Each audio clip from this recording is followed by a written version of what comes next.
നമസ്തേ. ഇന്നലെ നമ്മൾ സുഭാഷിതം ചാനലിൽ ശമ്പള പരിഷ്കരണത്തെക്കുറിച്ച് ഒരു വാർത്ത ചെയ്തിരുന്നു. അത്യാവശ്യം 10,000-15,000 അധികത്തിലധികം ആളുകൾ ആ വാർത്ത കണ്ടു. അത് ഇനിയും വൈറലായി കാണാൻ സാധ്യതയുണ്ട്.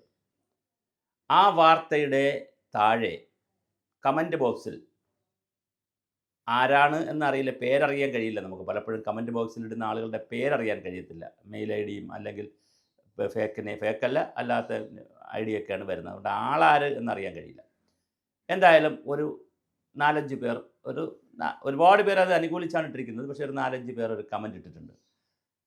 ആ കമൻറ്റിന് മറുപടി പറയേണ്ടതുണ്ട് എന്ന് തോന്നിയത് കൊണ്ടാണ് ഞാനിത് പറഞ്ഞത്. കാരണം സാറ്റലൈറ്റ് ചാനലുകളായാലും അതിപ്പോൾ ഏത് ചാനലായാലും പത്രങ്ങളായാലും യൂട്യൂബ് ചാനലുകളായാലും വാർത്തകൾ എടുക്കുന്നതിനൊരു സോഴ്സ് ഉണ്ടായിരിക്കും. ചില സോഴ്സുകൾ പറയാൻ പറ്റും, ചിലത് പറയാൻ പറ്റില്ല. ചിലത് അകത്തുള്ളവരിൽ നിന്നായിരിക്കും വാർത്ത എടുക്കുന്നത്, ചിലർ അയച്ചു തരുന്നതായിരിക്കും.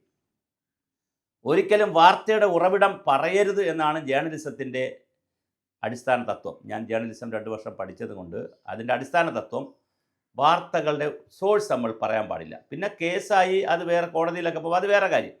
അല്ലാതെ നോർമലായി ഇന്ന ആൾ തന്ന വാർത്തയാണ്, ഇന്ന സ്ഥലത്ത് നിന്ന് കിട്ടിയതാണെന്ന് പറയാൻ പാടില്ല. അതാണ് അതിൻ്റെ ഒരു എത്തിക്സ്.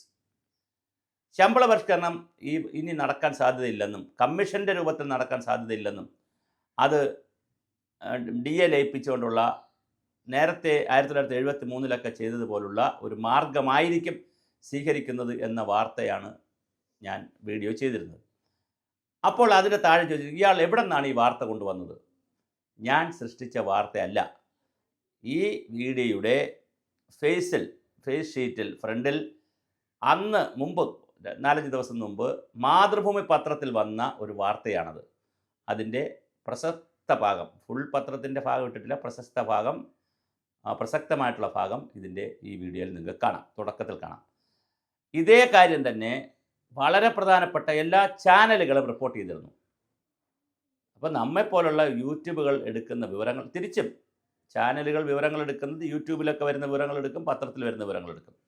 രാവിലെ പത്രത്തിൽ ഒരു വിവരം വന്നാൽ അത് സമൂഹം അറിയേണ്ടതാണെങ്കിൽ ചാനലുകളിൽ വരും. അതുപോലെ തന്നെ ചാനലുകളിൽ ഏതെങ്കിലും വിവരം വന്നാൽ അത് സമൂഹം അറിയേണ്ടതാണെങ്കിൽ പിറ്റേ ദിവസത്തെ പത്രത്തിൽ വരും. പത്രത്തിലും ചാനലിലും വരുന്ന കാര്യങ്ങൾ യൂട്യൂബുകാരെടുക്കും, യൂട്യൂബിൽ വരുന്ന കാര്യങ്ങൾ അങ്ങോട്ട് കൊടുക്കും. ഇതൊരു ശൃംഖലയാണ്. അതുകൊണ്ട് അതിനകത്തൊരു സംശയം വന്ന് പോകരുത്. ഇത് ആൾറെഡി പുറത്തു വന്ന വാർത്തയാണ്.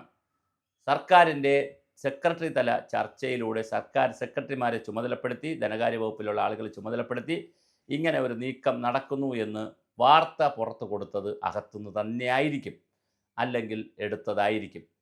രണ്ടാമത് ഇതിനകത്ത് ഞാൻ 2 പ്രാവശ്യം മറ്റോ ധനകാര്യ കമ്മീഷൻ എന്ന് പറയുന്നു. അത് ശമ്പള പരിഷ്കരണ കമ്മീഷനാണ്, ധനകാര്യമെന്ന് ഞാൻ പറയുന്നുണ്ട് എന്നൊരു വാദമാണ്. ഞാനത് കേട്ട് നോക്കിയില്ല വീണ്ടും. എന്തായാലും അങ്ങനെ പറയുന്നുണ്ടെങ്കിൽ അത് ശമ്പള പരിഷ്കരണ കമ്മീഷൻ എന്ന് മനസ്സിലാക്കിയാൽ മതി. നമുക്ക് കാര്യങ്ങൾ മനസ്സിലാക്കുക എന്നുള്ളതാണ്. അല്ല അതിനകത്തുള്ള വാക്കുകളിൽ പിടിച്ച്, അക്ഷരങ്ങളിൽ പിടിച്ച്, അല്ലെങ്കിൽ ഇത് പറയുന്ന ആളിൻ്റെ ബോഡി ലാംഗ്വേജ് പിടിച്ചല്ല പോകേണ്ടത്. എവിടെ നിന്ന് കിട്ടി ഈ വാർത്ത എന്നുള്ളതിന് വളരെ കൃത്യമായ ഉത്തരം ആണ് ഞാൻ പറഞ്ഞത്. രണ്ടാമത് ഈ വിഷയവും പറഞ്ഞു. സർക്കാരിൻ്റെ പിന്നെ നമുക്കൊരു വാർത്ത കിട്ടിയാൽ അത് കൊടുക്കുന്നതിന് മുമ്പ് നമുക്ക് പരിചയമുള്ള ചില സ്രോതസ്സുകളിൽ നിന്നും വിവരമെടുക്കും. അത് ചിലപ്പോൾ സംഘടനാ നേതാക്കളായിരിക്കും, ചിലപ്പോൾ ഭരണകക്ഷിയായിരിക്കും, പ്രതിപക്ഷമായിരിക്കും, ചിലപ്പോൾ ഇതൊന്നിലും പെടാത്തവരായിരിക്കും, ചിലപ്പോൾ സർക്കാരുമായി ബന്ധപ്പെട്ട് നിൽക്കുന്നതായിരിക്കും, അല്ലെങ്കിൽ ഈ പത്രങ്ങളിൽ വാർത്ത ചെയ്ത ജേർണലിസ്റ്റുകളുമായിട്ടായിരിക്കും, ആരെങ്കിലുമായിട്ടൊക്കെ ഒരു കമ്മ്യൂണിക്കേഷൻ നടത്താൻ ശ്രമിക്കാറുണ്ട് കഴിയുമെങ്കിൽ. അപ്പോൾ അങ്ങനെയൊക്കെ കൂടുതൽ ആധികാരികത വരുത്തിയിട്ടാണ് വാർത്തകൾ ചെയ്യുന്നത്. അതുകൊണ്ട് നമ്മൾ ഫേക്ക് ന്യൂസുകൾ അങ്ങനെ അധികം ചെയ്യാറേ ഇല്ല. പിന്നെ പല വരാൻ പോകുന്ന പൊളിറ്റിക്കൽ കാര്യങ്ങൾ, രാഷ്ട്രീയ കാര്യങ്ങൾ പറയുമ്പോൾ അതിനകത്ത് ചിലപ്പോൾ ഗസ്സിങ് ഉണ്ടാവും. ഇനിയിപ്പോൾ കേരള കോൺഗ്രസ് ലയിക്കുമോ ഇല്ലയോ, അല്ലെങ്കിൽ RSP UDF വിടുമോ, അല്ലെങ്കിൽ CPI CPM ബന്ധം ഉലയുമോ, ഇങ്ങനെ പൊളിറ്റിക്കലായിട്ടുള്ള ഒരുപാട് കാര്യങ്ങൾ പറയുമ്പോൾ തീർച്ചയായിട്ടും അതിനൊരു ഗസ്സിങ്ങും ഒരു കാൽക്കുലേഷനും ഒക്കെ കാണും. അല്ലാത്തതൊക്കെ ഇതുപോലത്തെ കാര്യങ്ങളൊക്കെ ഫാക്റ്റ് ആൻഡ് ഫിഗേഴ്സ് വെച്ച് തന്നെയാണ് പറയുന്നത്. എന്തായാലും ശമ്പള പരിഷ്കരണത്തെ സംബന്ധിച്ച് നമ്മൾ നേരത്തെയും വീഡിയോ ചെയ്തിരുന്നു. ഇപ്പോൾ ചെയ്ത വീഡിയോ നന്നായി വൈറലാകുന്നു. അതുകൊണ്ടാണ് ഈ ഒരു വിശദീകരണ വീഡിയോയുമായി നമ്മൾ വരുന്നത്.